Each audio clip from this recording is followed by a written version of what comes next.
지역의 이슈를 심층 분석하는 시간 헬로 이슈 토크 시작합니다. 태어날 때부터 고등학교 졸업까지인 0세부터 18세까지의 고성 군민에게 수당을 지급하겠다는 전국 최초의 함께 키움 수당이 화제입니다. 인구 절벽을 맞은 군 단위 지자체의 새로운 인구 유입이라는 의견과 함께 이번 정책에 반발하는 목소리까지 이번 정책을 둘러싸고 의견이 분분한데요. 오늘 함께 키움 수당의 정책 내용부터 다양한 의견까지 함께 짚어보죠. 패널 두 분 소개합니다. 복지정책 측면에서 분석해줄 권희경 창원대 가족복지학과 교수, 행정과 정치적 측면에서 분석해줄 이재환 국민의힘 경남도당 대변인 나오셨습니다. 반갑습니다. 어서 오세요. 자, 고성군은 늘 파격적인 정책으로 이슈가 좀 되는 것 같습니다. 이번에는 함께 키움 수당이 화제인데 우선 어떤 내용인지 좀 짚어주실까요? 네, 함께 키움 수당은 경남 고성군이 전국 최초로 0세부터 18세까지의 모든 아동과 청소년에게 지급하려고 하는 기본 수당의 성격을 갖고 있는 건데요. 네. 정부에서 지급하는 아동 수당하고는 별개로 고성군에 거주하고 있는 0세에서 18세까지의 아동과 청소년을 키우고 있는 모든 가정에 매월 10만 원의 수당을 추가로 지원하고자 하는 사업입니다. 네. 이 사업의 목적은 한 3가지 정도로 저는 생각을 하고 있는데요. 인구 감소에 대처하고 또 부모의 양육 부담을 덜어주고 또 3번째로는 청소년들을 지원하고자 하는 목적을 갖고 있다고 봅니다. 네. 자, 다들 기억을 하실 겁니다. 이전에 꿈 키움 바우처도 의회 문턱을 굉장히 어렵게 넘었지 않습니까? 그 의회의 큰 반발에도 불구하고 결국 통과가 됐던 것은 아마 국민의 양육 부담을 좀 덜어주는 데는 의회도 공감을 했던 게 아닌가 싶은데 대변인께서는 어디에 의미를 좀 두십니까? 자라나는 청소년을 지원하기 위한 정책은 전적으로 찬성이죠. 그런데 이제 정책의 추진 방식과 과정에는 분명히 어떤 문제가 있다. 청소년 바우처 아까 조금 전에 말씀하셨지 않습니까? 네. 청소년 바우처에서 이제 집행부인 고성군이 의결기관인 고성군 의회를 무시하고 일방적으로 계속 통행을 했거든요. 그러다가 이제 3번에 걸쳐 이제 부결되다가 결국 4번째 드디어 됐거든요. 네. 그러면 이제 고성군과 고성군의회 갈등 이슈가 된 상황에서 집행부인 고성군이 조금 더 고성군의회와 소통을 하면서 이전 사례가 있으니까 이런 걸 어떻게 해결해 갈 것인가 해야 되는데 지금 이제 수당 같은 부분은요, 그 보건복지부와 이제 관련해서 합의하고 의결을 해야 되거든요. 네. 아직 이마저도 이루어지는 않은 상황에서 약간 서리건 상황에서 또 의회와의 소통 없이 일방적인 또 행정을 또 해버리니까 이건 조금 잘못되지 않았나 그런 생각을 하고 있습니다. 네, 일단은 뭐 고성군의 그 추진 방식에 대해서는 조금 이따가 이야기를 나눠보도록 하고 우선은 교수님께서 이번 수당의 목적을 3가지 정도로 분류를 해주셨습니다. 우선은 인구 감소 부분을 좀 여쭤보겠습니다. 사실 요즘 각 지자체마다 인구 증가에 대한 고민이 묻어나는 정책을 굉장히 많이 내놓고 있습니다. 아마 고성군도 마찬가지일 텐데 이번 정책의 인구 증가의 필요성 측면에서 공감을 하십니까? 네, 저는 공감을 하고 있습니다. 고성군의 인구는 90년대만 하더라도 7만 명대였고요.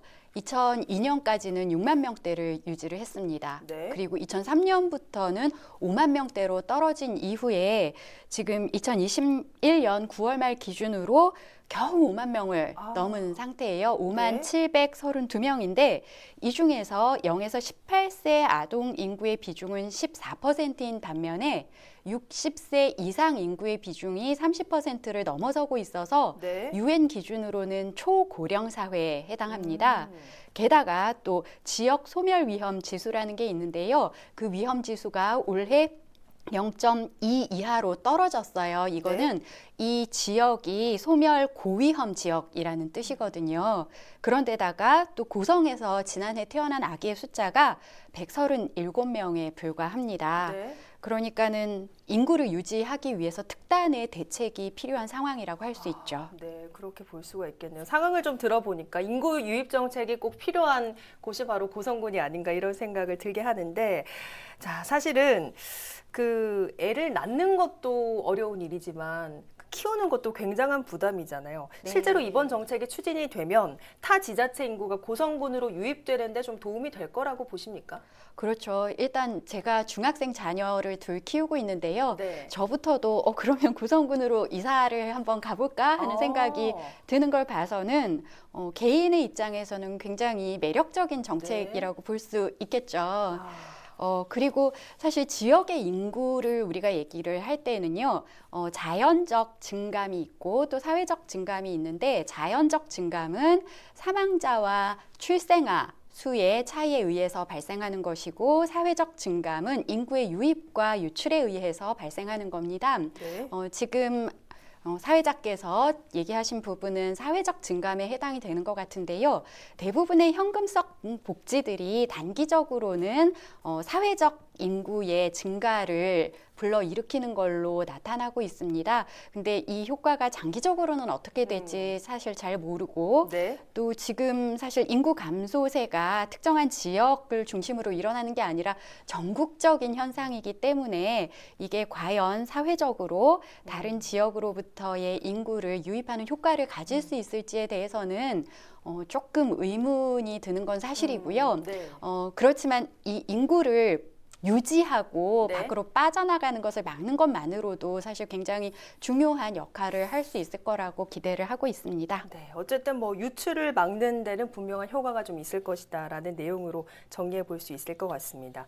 사실 요즘 뜨거운 대선도 그렇고 전보다 복지 정책에 대한 관심이 굉장히 뜨거워진 것 같아요. 그러니까 아무래도 코로나라는 상황을 거치면서 굉장히 침체된 경제적 이유도 좀 빼놓을 수 없을 것 같은데, 문제는 말씀 주신 대로 현금성 복지에 늘 따라붙는 포퓰리즘 정책이란 비판을 피할 수 없다는 건데, 고성군의 이번 정책도 이런 비판을 좀 피할 수 없겠죠? 당연히 피할 수가 없죠.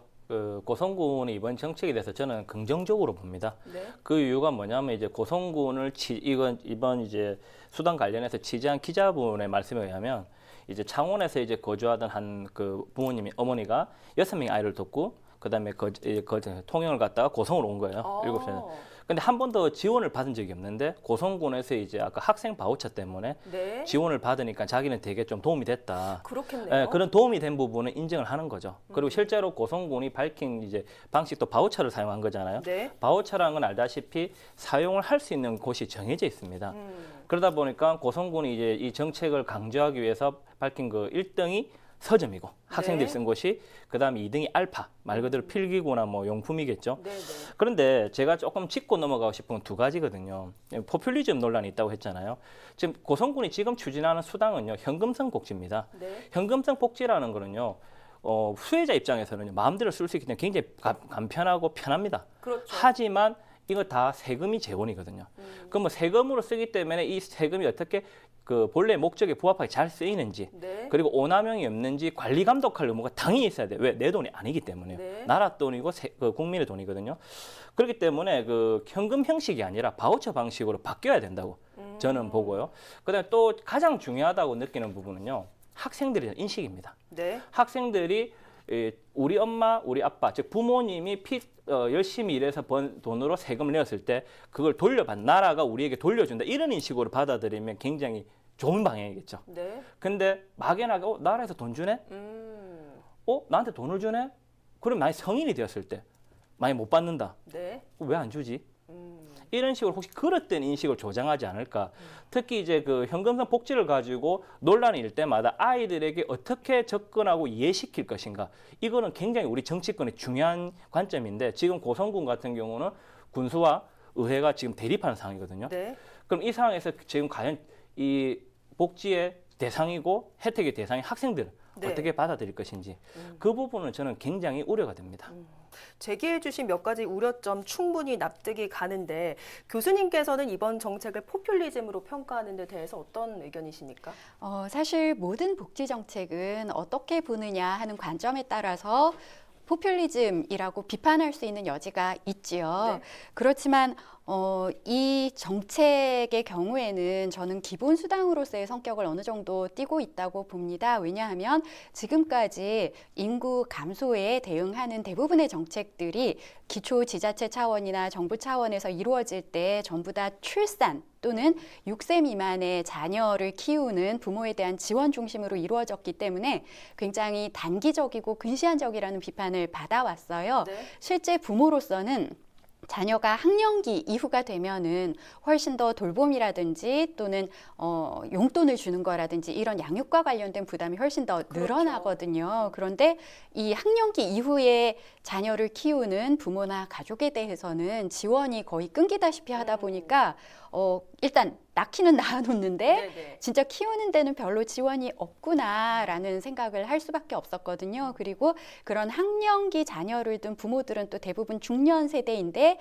생애 주기로 봤을 때 이 시기에 중년 부모들은 사실 세금을 가장 많이 내는 분들입니다. 네, 그렇기 네. 때문에 이분들에 대한 어떤 보상의 측면도 있기 때문에 저는 이거를 포퓰리즘이라고 보기보다는 네. 어느 정도 기본수당의 측면으로 접근해야 할 필요성이 있다고 봅니다.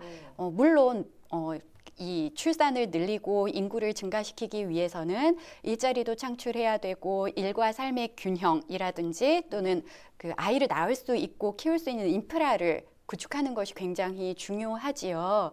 그렇지만 그런 것들은 굉장히 장기적인 효과가 있는 것이기 때문에 지금 당장 우리가 결과를 볼 수는 없는 거거든요. 네. 그리고 또 지금까지 복지 정책의 패러다임이 주로 보편주의냐 선별주의냐를 놓고 이루어졌다면 최근에는 기본수당이 필요할 것이다라는 또 주장이 제기되고 있습니다. 네. 21세기 최고의 지성이라고 할 수 있는 이스라엘의 역사학자 유발 하라리는 21세기를 위한 21가지 제언이라는 책을 통해서 전례 없는 기술의 발달 속에서 사람이 결국 일자리를 잃게 될 것이고 그런 사람을 보호하기 위해서 기본수당의 도입이 필요할 것이라고 전망을 하고 있는데요. 네. 지금 우리 기초지자체에서도 이런 시대적 변화에 대한 고민을 해야 되고 네. 그것이 경제적인 어떤 그 자립을 할 수 없는 세대에 대한 지원이라는 측면에서 이루어진다면 저는 이것 또한 긍정적으로 볼 여지가 있다고 생각합니다. 그렇군요. 교수님 말씀을 들으니까 또 이 말씀도 일리가 있는 것 같고 굉장히 납득이 가는데 자, 아까 조금 미뤄둔 얘기가 있었죠. 의회와의 마찰 얘기를 좀 해볼까 합니다. 이번에 이 정책 추진을 둘러싸고 의회와 굉장한 갈등을 겪고 있는데 어떻게 보셨습니까? 많이 안 좋죠. 왜 많이 안 좋냐면 그게 학생들이 대상인데 네. 그럼 학생들이 대상이라면 학생들은 당연히 의회와 고성군, 즉 군수와의 마찰을 볼 수밖에 없는 거죠. 과연 이런 모습을 보여주는 게 바람직하냐. 네. 그럼 고성군과 고성군의회가 힘을 합쳐서 좀 더 같이 나아가는 방향을 해야 되는데 지금 현재까지 2019년 청소년 바우처를 예를 들어서 그때부터 갈등이 시작이 됐습니다. 네. 고성군과 고성군의 갈등이 시작되다가 이전에 최근에 그 백신 가지고 있었지 않습니까? 백신을 많이 접종한 우수마을 지역에 또 성과금을 주겠다 했는데 또 의회하고 좀 마찰해서 좀 안 됐거든요. 근데 여기서 해결 방식이 문제라는 거죠. 고성군수가 주민들을 만나서 꼭 하겠다. 근데 의회 때문에 안 된다. 이렇게 하면 오히려 주민들을 선동하는 것밖에 안 되거든요. 그러면 어떻게든 갈등이 있다. 아, 걱정하지 마십시오. 제가 풀어가겠다. 내가 어떻게 풀어서 어떻게 함께 나아가는 걸 보여주겠다. 이건데 네. 민주주의의 한 축은 의회입니다. 지금 고성군은 의회를 무시하고 있는 거거든요.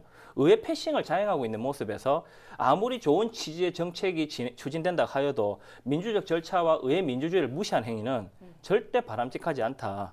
그러면 고성군은 지금 이제 군수이기 때문에 내가 밀어붙이면 되죠. 이런 식의 논리가 아니라 네. 같이 나아가는 모습을 보여서 차라리 어떻게든 청소년, 조금 전에 처음에 말씀드린 게 청소년이지 않습니까? 청소년들에게 우리 어른들이 너희를 왜 이렇게 힘을 모아서 가고 있다. 이걸 보여줘야지. 나는 돕고 이 사람들은 안 도와. 이런 식으로 프레임식으로 가버리면 아이들에게 정치에 대한 불신감만 가중시킬 것 같아서 절대 바람직하지 않다라고 봅니다. 사실은 뭐 견제를 하는 것이 의회의 어떤 기본적인 입장이기 때문에 이해도 가기도 하는데 자, 사실은 이런 반대를 하는 부분은 재정에 대한 걱정도 있을 그렇죠. 것 같습니다. 이번 그 정책을 추진하기 위해서 한 해 52억 원의 사업비가 투입돼야 한다라고 예상이 되고 있는데 고성군의 재정이 그만한 상황이 되는가 하는 부분도 좀 궁금하거든요. 고성군의 1년 재정은 7천억 원대 안팎입니다. 조금 늘어날 때도 있고 작을 때도 있고. 근데 재정 자립도는 이제 11%밖에 안 돼요. 그러면 이제 지방세 수입으로는 공무원 인건비조차 감당하기 힘든 것이고요. 고성군이 이제 재정적 취약을 극복하기 위해서 다양한 공모 사업에서 이제 국비와 도비를 따왔다고 자랑을 하는데 이거는 정말 칭찬받을 일입니다.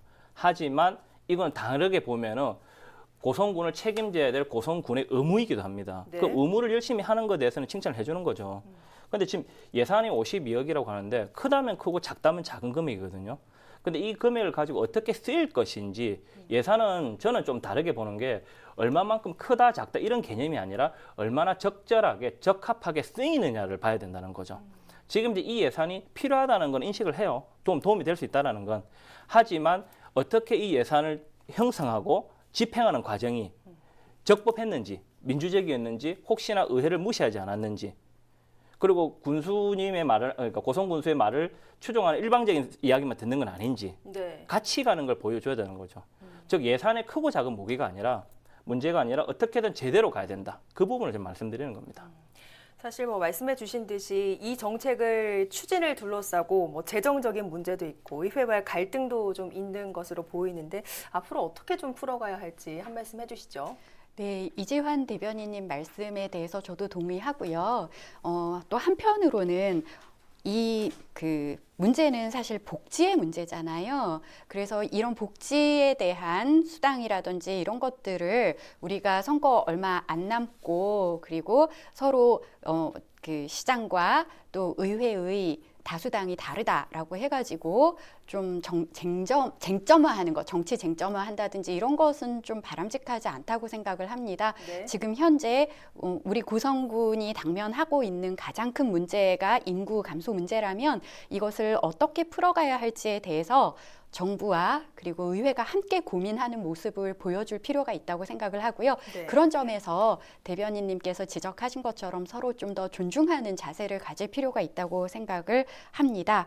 그리고 또 특히 이제 국비 도비를 받아서 하는 사업이라면 공감이 가지만 군비로 특정 세대에게 주는 것은 잘못된 정책이라는 지적도 의회에서 하고 계시는 걸로 알고 있는데요.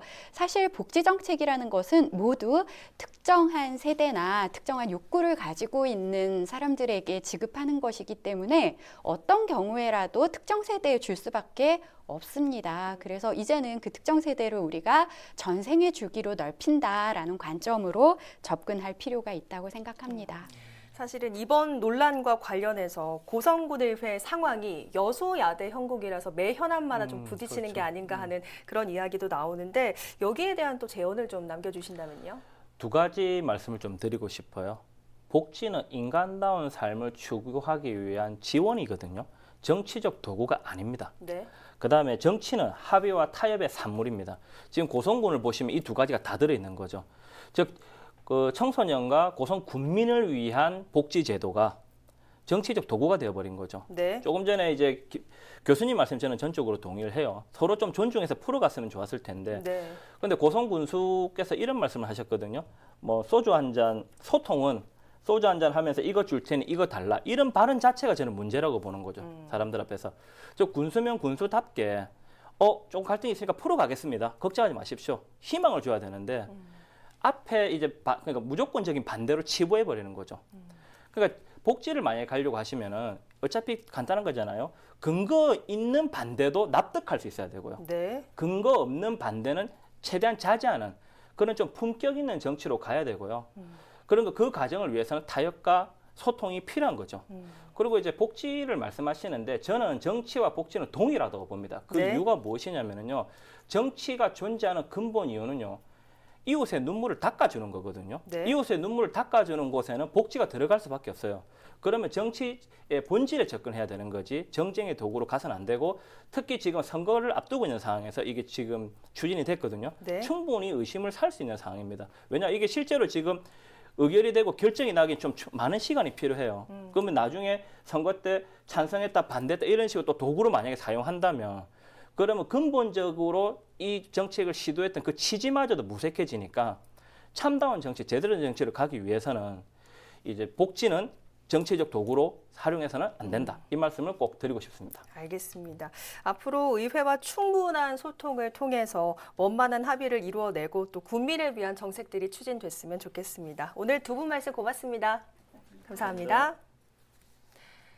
네, 정책도 또 정치도 모두 지역민의 행복한 삶에서 존재의 가치를 찾아야 합니다. 함께 키움 수당의 방향성이 오로지 고성군의 행복을 목표로 나아가길 바라면서 오늘 헬로 이슈토크 여기서 마치겠습니다. 오늘 방송은 유튜브 채널 헬로 경남에서 다시 보실 수 있습니다. 함께 해주신 여러분 고맙습니다.